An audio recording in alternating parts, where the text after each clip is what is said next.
ठीक है, यहाँ तक कोई दिक्कत नहीं होनी चाहिए। अगर हम equation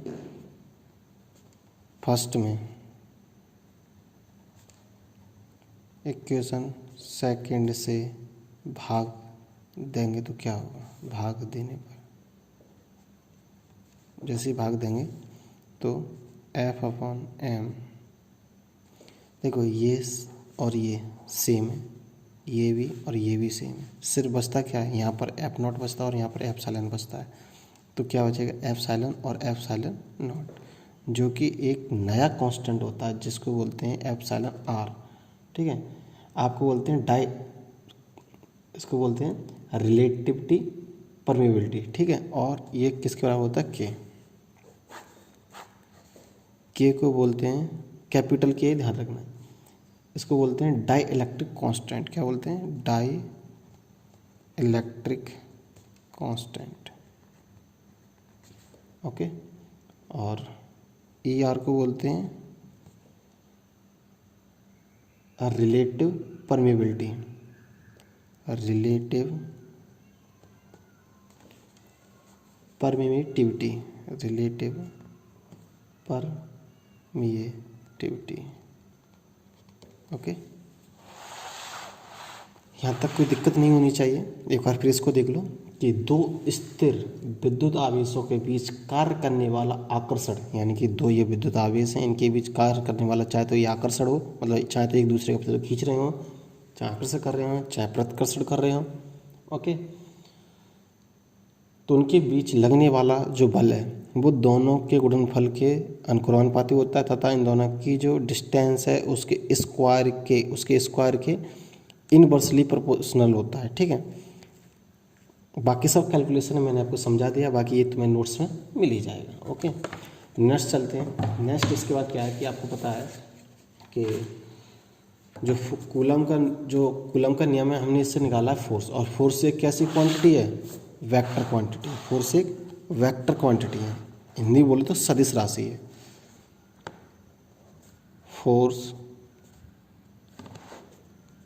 force is a vector quantity. मतलब क्या है इस चीज़ का, मतलब ये है कि इसमें दिशा भी होगी और परिणाम दोनों होंगे, सदिश में यही कहते हैं। ओके, तो जैसा कि मैंने आपको पिछले वाले इसमें बताया था कि ये दोनों एक दूसरे पर, इन दोनों के कारण कितना फोर्स है। अब हम वेक्टर में ये एनालिसिस करें कि इस फोर्स के कारण इस पर कितना आ रहा है और इस फोर्स के कारण इस पर कितना आ रहा है। ठीक है, एक बार फिर से देखें, प्रोजेक्ट से सही नहीं हो पाया था। फोर्स इज वेक्टर क्वांटिटी, इसमें हम देखेंगे मतलब कि जो कूलाम के नियम का सदिश निरूपण है उसमें हम देखेंगे कि कोई दो फोर्स हैं, ये वाला फोर्स मान लो कि ये दोनों फोर्स हैं, इसके कारण इस पर कितना आ रहा है, इसके कारण इस पर कितना आ रहा है। ठीक है, तो देखते हैं।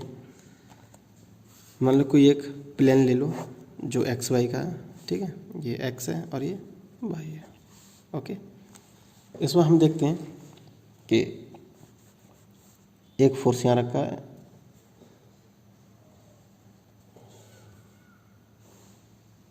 मान लो कि ये कोई Q1 है, ये कोई Q2 है।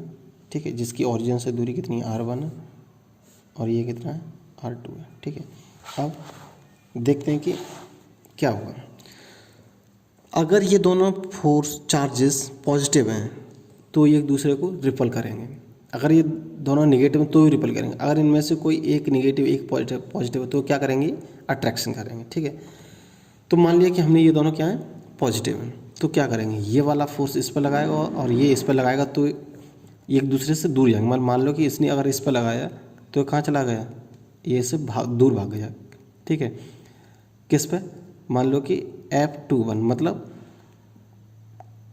आवेश 2 पर, किसके कारण, वन के कारण, तो ये इधर आ गया। ठीक है, ऐसे इस पर देखेंगे, इस पर क्या हो जाएगा, F12 मतलब आवेश Q1 पर आवेश Q2 के कारण फोर्स। ठीक है, यहाँ तक कोई दिक्कत नहीं होनी चाहिए। और ये कैसी क्वांटिटी, वेक्टर, इसीलिए इस पर हम क्या लगा देते हैं।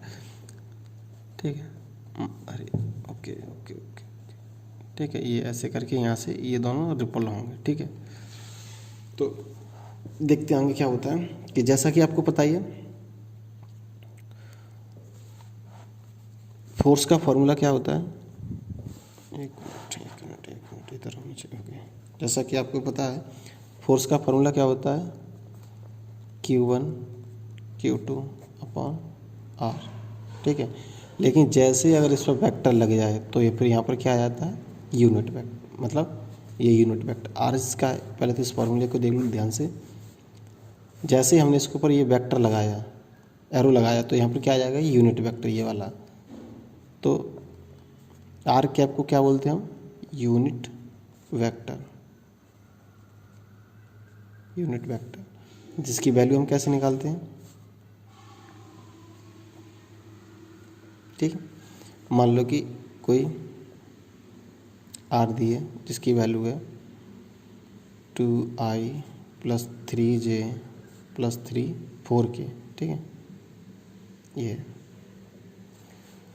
तो अगर हम इसका आर मोड निकालेंगे तो कैसे निकालेंगे, 2 का स्क्वायर प्लस 3 का स्क्वायर प्लस 4 का स्क्वायर, 4 9 16, ये कितना हो जाएगा 29। ओके, चलिए तो हमने यहाँ से आर मोड निकालना स्टार्ट कर दिया। अब हम देखते हैं कि F12 इसका क्या मतलब है। इसका मतलब ये है, जब मैं इधर समझा देता हूँ, इधर मान लो कि अगर मैंने लिखा F12 एरो, इसका मतलब ये है कि Q1 पर जो फोर्स लग रहा है Q2 के कारण, जिस पर लग रहा है वो होता है पहले और जिसके कारण लग रहा है वो होता है बाद में। अगर मैं ऐसे ही F21 की बात करूं तो यहाँ पर जो ये 2 है, आवेश 2 पर Q1 के कारण कितना फोर्स लग रहा है, आवेश 2 पर Q1 के कारण कितना फोर्स लग रहा है, समझ गए होंगे। जिस पर लग रहा है वो आगे होता है और जिसके कारण लगता है वो पीछे होता है।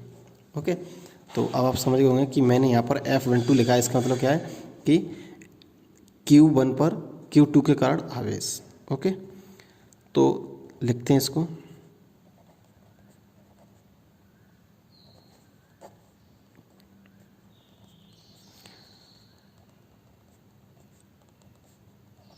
Are cap. और आपको पता है कि आर कैप की वैल्यू कितनी होती है, एक बार फिर से लिख लें,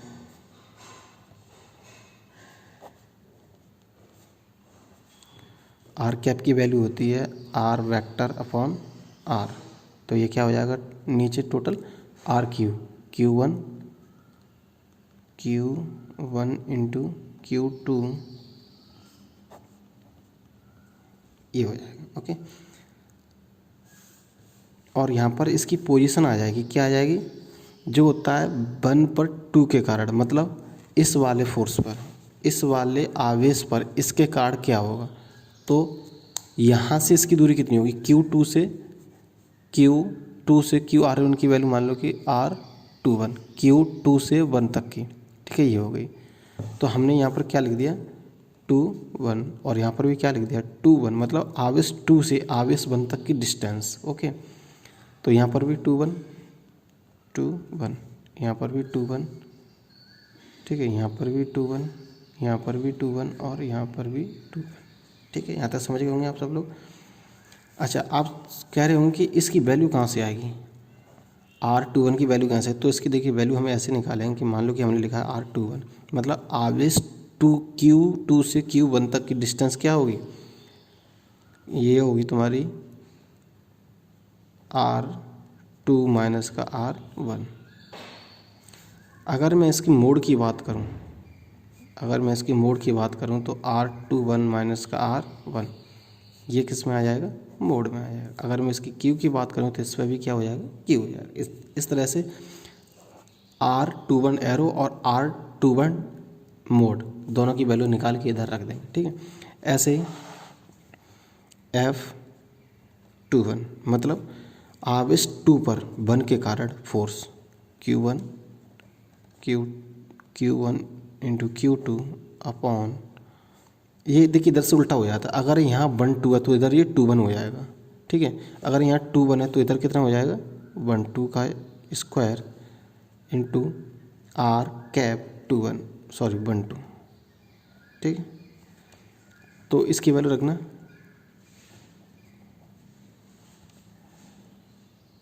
ये क्या हो जाएगा, एरो लगेगा और नीचे क्या हो जाएगा, R21 का क्यू,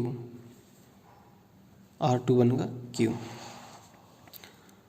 यहाँ तक कोई दिक्कत नहीं होनी चाहिए। और इसकी वैल्यू कैसे निकलेगी, सिंपल, जैसे कि हमने निकाली उस उधर R12 की वैल्यू कैसे निकालते हैं, R1 माइनस का R2, ठीक है, ये एरो, और R12 मोड, तो क्या करेंगे कि इसका हम मोड ले लेंगे, ठीक है। और यहाँ पर भी क्यू हो जाएगा, यहाँ पर भी क्यू हो जाएगा, तो इधर रख देंगे R1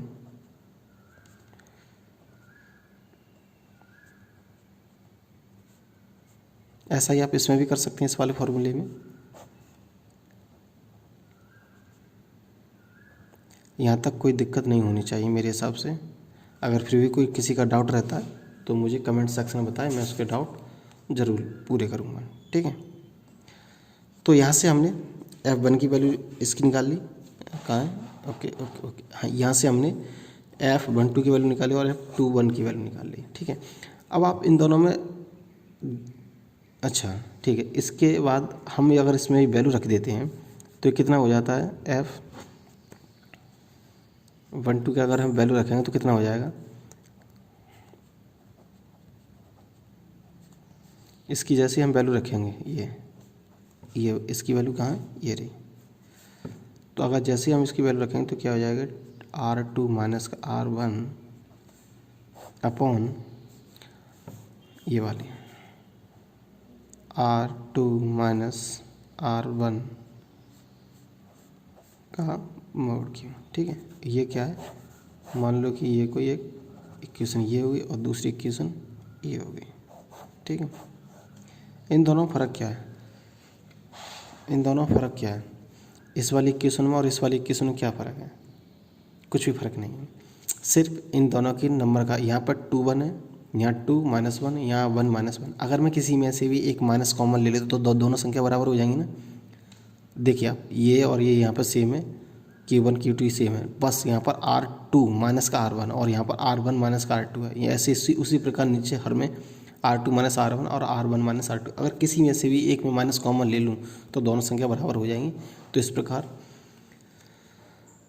प्रकार कह सकते हैं कि F12 बराबर होगा F21 के। यहाँ तक किसी को कोई दिक्कत नहीं आनी चाहिए, ठीक है, ओके। और इसका जो पूरा प्रॉपर तरीके से थ्योरेटिकल लिखा गया है नोट्स, वो आपको मैं प्रोवाइड करा दूँगा, ओके। तो इसके बाद आगे चलते हैं, कूलम का नियम हुआ है, कूलम की वेक्टर फॉर्म भी हो गई। इसको क्या बोलते हैं, इसको बोलते हैं हम, हेडिंग में लिख लेना ऊपर, इसको बोलते हैं कूलम के नियम का सदिश निरूपण। क्या बोलते हैं, कूलम के नियम का, मैं यहाँ पर लिख देता हूँ रेड पेन से,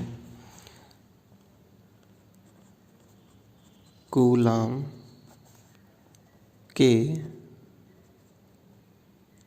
नियम का सदिश निरूपण, ठीक है। ये आपको उसमें नोट्स में अच्छी तरह से मिल जाएगा। उसके बाद चलते हैं, उसके बाद आते हैं इसमें थोड़ा बहुत और डिस्कस करेंगे, फिर वीडियो को स्टॉप करेंगे क्योंकि आज के लिए इतना ही बहुत है। मान लो कि अभी हमने 2 फोर्स की बात करी, किसकी बात करी, 2 फोर्स की। अगर मान लो कि 2 फोर्स ना हो के बहुत सारे फोर्स हुए तो, है ना, ये देखिए कैसे, मान लो कि वहाँ पर तो केवल 2 फोर्स थे, अगर मान लो कि यहाँ पर कोई एक ये फोर्स रखा है, मान लो यहाँ पर कोई एक क्यू बन रखा है, ठीक है, और इसके ऊपर रखा Q2 और इधर रखा है Q3 और इधर रखा Qn, मतलब कितनी भी हो सकती हैं, ठीक है। तो क्या करते हैं, ये सब क्या पॉजिटिव है। तो मान लो कि अगर Q2 के कारण Q1 पर फोर्स लगेगा, ठीक है, तो ये मान लो कि Q2 के कारण Q1 पर फोर्स लगेगा, तो ये क्या कर देगा, इसको आगे की तरफ फोर्स लगाएगा। तो जिसको क्या बोलेंगे, F12, मतलब Q1 पर फोर्स लग रहा है किसके कारण, Q2 के कारण। जिस पर लगता है फोर्स वो वन वो पहले लिखा जाता है, और जिसके कारण लगता है उस आवेश को हम बाद में लिखते हैं, ठीक है। ऐसे ही अगर मान लो कि Q3 इस पर कोई फोर्स लगाएगा तो ये इधर की तरफ दिखाएगा, जिसको क्या बोलेंगे 1 3, यानी कि Q1 पर जो आवेश लग रहा है Q3 के कारण लग रहा है, ठीक है। और इस पर हम वेक्टर भी लगाएंगे क्योंकि ये कैसी क्वांटिटी है, मान लो ये माना नहीं, मतलब ये वेक्टर क्वांटिटी इसीलिए इस पर हम एरो लगाते हैं। अब मान लो कि Qn इधर ना रखे, मैंने इधर रख दिया Qn, ठीक है। तो अब क्या होगा, Qn इस पर फोर्स लगाएगा जो कि इसको हम आगे की तरफ दिखा देते हैं 1 पर n के कारण, ठीक है। तो आप समझ गए कि अगर किसी एक चार्ज पर बहुत सारे चार्जों की तरफ से फोर्स आ रहा है तो हम इसको क्या करते हैं, तो इसको बोलते हैं, हम क्या बोलते हैं, उसको बोलते हैं force between multiple charge and principle of superposition. इसको सीधे सीधे ऐसे लिखें, प्रिंसिपल ऑफ सुपरपोजिशन। सुपरपोजिशन को हिंदी बोलते हैं अध्यारोपण। क्या बोलते हैं, अध्यारोपण। तो इसको लिख लें, अध्यारोपण का सिद्धांत। मतलब कि अगर एक चार्ज पर कई सारे चार्ज मिलकर फोर्स लगा रहे हैं तो उसको हम कैसे नोट करेंगे, तो उसे हम सुपरपोजिशन की सहायता से सॉल्व करेंगे, ठीक है। तो मान लो कि आपको पता ही है कि फोर्स का फॉर्मूला क्या होता है, इसमें वेक्टर आएगा, ठीक है, ध्यान रखना। ये होता है, आपने पिछली क्लास में, मतलब पिछले कुछ मिनट पहले आपने पढ़ा था, ठीक है। तो अगर मैं बात करूं F12 की, मतलब कि इस वाले चार्ज पर इसके कारण कितना फोर्स लग रहा है, तो क्या होगा K और, ठीक है। अब कितना आएगा, मैंने बताया था कि अगर यहाँ पर 1 2 होता तो यहाँ पर क्या आता है 2 1 Q और 2 1 Q, इसका उल्टा हो जाता है, ठीक है। अगर मैं ऐसे F1 मतलब Q1 पर Q3 के कारण कितना फोर्स आएगा, तो मैं आपको बता दूं, Q1 Q3 अपॉन R31, ये वाली संख्या जस्ट उल्टी हो जाती है, यहाँ पर 1 3 और यहाँ पर 3 1, ठीक है। ऐसे ही अगर मैं n की बात करूं, मतलब कि Q1 पर n फोर्स लग रहे हैं, तब Qn अपॉन n1 का Q Rn1, ठीक है। अगर मैं इसमें जनरल फार्मूला लिखने की कोशिश करूं, सॉरी, यहाँ तक क्लियर है, ओके। तो अब इस Q1 पर टोटल, मतलब इसके कारण क्या होगा, तो इन सबको हम क्या कर देंगे, जोड़ देंगे, ठीक है। तो जब जोड़ेंगे तब मान लो कि इस पर जो फोर्स लग रहा है 7 के कारण वो F1 लग रहा है, F1 बोले तो F12 plus F13 dot F1n, ठीक है। यहाँ तक कोई दिक्कत नहीं होनी चाहिए। तो इन सब की वैल्यू रखना है ऐसे। आप देख रहे हैं कि इसमें Q तो समान है, ये सब में 1 भी समान है, तो मैं इसको कॉमन ले सकता हूँ, Q1 क्या बचेगा, Q2 अपॉन R21 का Q vector R21 plus Q3 R vector 31 upon, ये मोड में आएगा, ठीक है, 31 का Q डॉट करके Qn n1 Q। यहाँ तक कोई दिक्कत नहीं आनी चाहिए किसी भी प्रकार की, ठीक है। अगर इस फॉर्मूले को मैं जनरल तरीके से लिखने की कोशिश करूँ तो क्या होगा, कि Q1 तो वही रहेगा, K भी वही रहेगा। आर समेशन का मतलब होता है इन सब का जोड़। तो देखो Q2 Q3 Qn ये कहाँ तक जाएगा, Qi तक, ठीक है। ऐसे ही ये भी क्या हो जाएगा, Qi तक, और Ri1 Q। तो i की जो वैल्यू है वो 2 से लेकर कहाँ तक जा सकती है, in तक जा सकते हैं, ठीक है। ये इसका जनरल फार्मूला हो गया। अगर आप यहाँ तक भी छोड़ दें तो कोई बात नहीं। अगर यहाँ पे आप k की वैल्यू रख देंगे, k की वैल्यू कितनी है, 1/4 पाई एप्सिलॉन नॉट। तो कितना हो जाएगा, 1/4 पाई एप्सिलॉन Q1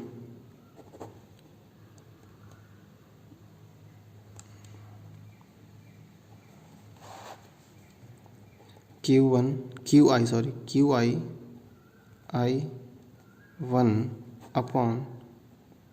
I1 का होल क्यूब, ये मोड के अंदर। यहाँ तक किसी को कोई दिक्कत नहीं होनी चाहिए। ओके, चलिए फिर आज की क्लास को यहीं स्टॉप करते हैं। Thank you.